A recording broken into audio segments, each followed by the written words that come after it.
भंडारा शहरातील गजबजलेल्या संत जगनाडे चौकात दिवसाढवळ्या तरुणावर धारदार शस्त्राने हल्ला झाल्याने खळबळ उडाली आहे. अमित सुधाकर चोपकर या तरुणावर झालेल्या हल्ल्यात तो जखमी झाला असून त्याला उपचारासाठी रुग्णालयात दाखल करण्यात आला आहे. विशेष म्हणजे घटनास्थळी आणि दुकानांच्या परिसरात रक्ताचे डाग आढळल्याची माहिती आहे. या हल्ल्यामागचं कारण काय, हल्लेखोर कोण, याचा तपास भंडारा पोलीस करत आहेत. भंडारा शहरातील संत जगनाडे चौक परिसरात आज दुपारी अचानक गोंधळ उडाला.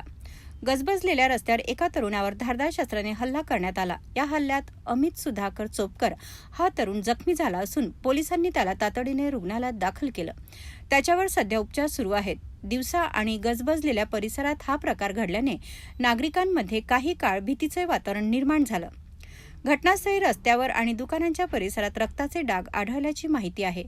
दरम्यान पोलिसांच्या वाहनाजवळ तलवारीचं लाल रंगाचं कव्हर आढळून आलं आहे. त्यामुळे हल्ल्यात तलवारीसारख्या धारदार शस्त्राचा वापर झाला असावा असा संशय व्यक्त केला जात आहे.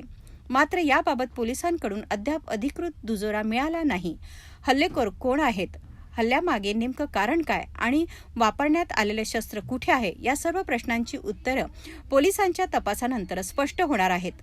पोलिसांनी घटनास्थळी पाहणी करत परिसरातील सीसीटीव्ही फुटेज तपासण्यास सुरुवात केली असून हल्लेखोरीचा शोध घेतला जात आहे.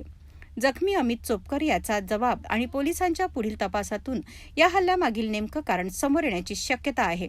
विशेष म्हणजे याच परिसरात यापूर्वी गंभीर गुन्ह्याची घटना घडल्याने संत जगनाडे चौकातील नागरिकांच्या सुरक्षेचा प्रश्न पुन्हा एकदा ऐरणीवर आला आहे. या संपूर्ण प्रकरणाचा पुढील तपास भंडारा पोलीस करत आहेत. दिवसाढवळ्या गजबजलेल्या चौकात झालेल्या हल्ल्याने नागरिकांच्या सुरक्षेचा प्रश्न पुन्हा उपस्थित झाला आहे. सीसीटीव्ही आणि जखमी तरुणाच्या जबाबातून हल्ल्याच्या मागचं नेमकं कारण आणि आरोपीची माहिती समोर येते का, याकडे आता सर्वांचे लक्ष लागले आहे.